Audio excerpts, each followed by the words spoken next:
Let me tell you why this is going to be the greatest Thanksgiving and greatest Christmas we've ever had if we're in the right mind.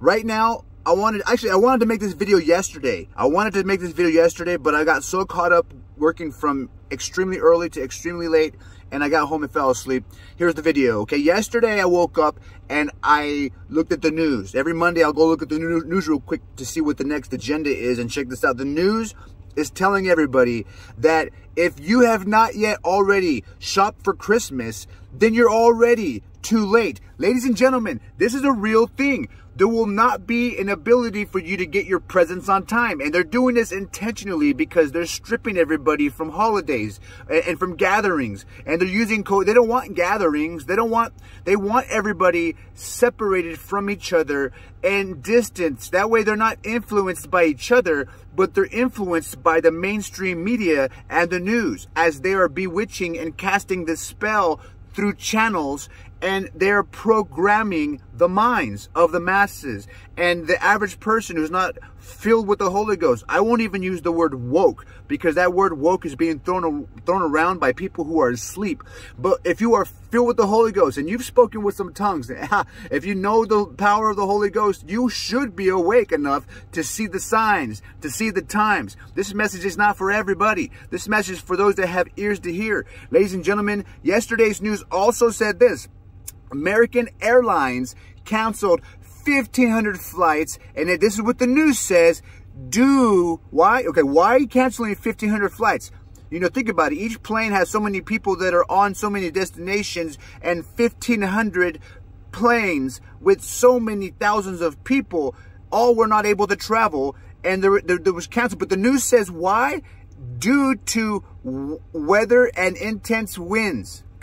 Oh, okay, it's never windy. Okay, just today it's windy, you know, all of a sudden. And then it says also, besides the severe winds, we have tight staffing. Ladies and gentlemen, how y'all have tight staffing when in these days people are fighting for jobs and fighting for work? The truth is, the air pilots, the crew staffs, the people that work in the airports are all out protesting, and they're on strike, not going back to work, as a sign that they're not going to take the magic potion. They're not going to take the magic potion because they know that they have a right to reject it. But as you know, the world news is pushing out in the next agenda that you have already had your juice by Monday at a certain time. I don't remember all that, but these guys stood up against it, and it's so big news. It's so great a news, but the media will only say it's severe winds, or we have tight staffing, but they won't be out there saying many pilots refusing to take the magic potion are out here holding signs saying that they refuse to go back to work.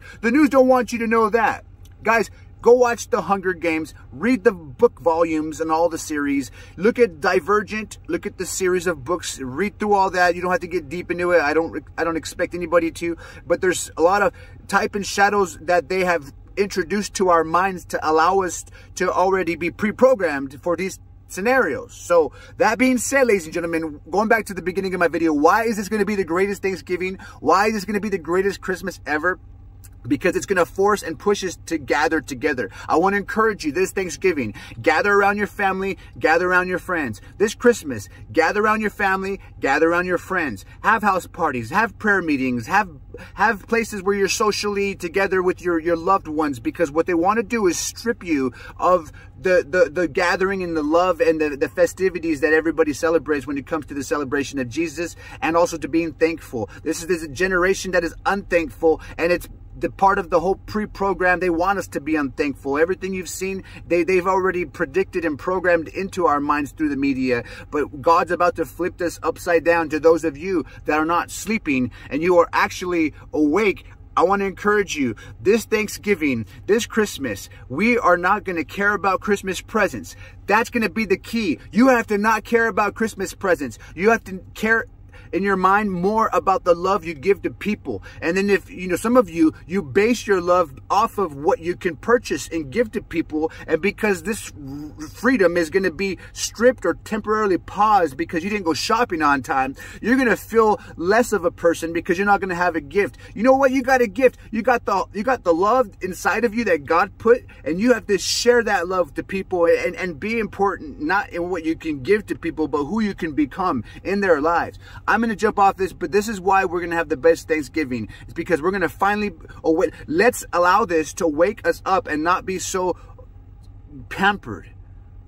Understand, it's not about all these gifts. It's all about what we can do in this world, and truly, ultimately, it's about us giving ourselves to God, because He designed us and He's already got a destiny for us. Anything else we're doing outside of that, it's just naysay and just wondering, and it's clueless with a question mark, guys. Know who you are, know your identity.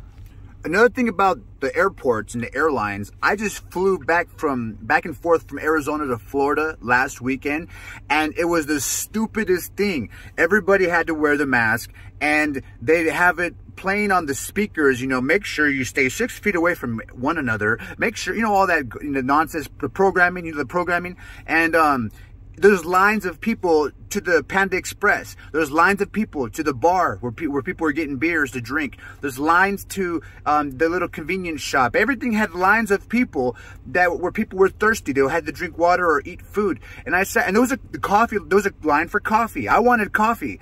I went in there and stood in line to get a coffee.